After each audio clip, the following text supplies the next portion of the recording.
Hello friends, welcome to a new video. Today in this video I'm gonna show how to change audio volume in Premiere Pro. I'll paint an audio clip into my timeline.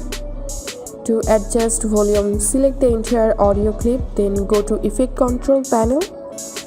Here expand the volume bar. Remove the keyframe from level. If I want to reduce the volume of the audio, I need to reduce the volume here. I'm putting -33. Now if you listen the music,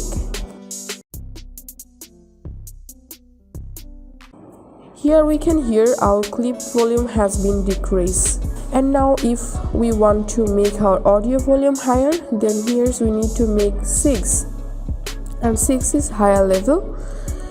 Okay, let's play the music now.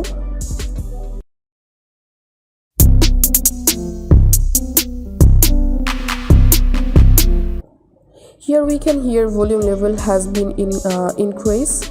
This is how we can adjust audio volume in Premiere Pro. If you find this video helpful, make sure to subscribe this channel. See you in the next video. Thanks for staying with 5 Minute Solution.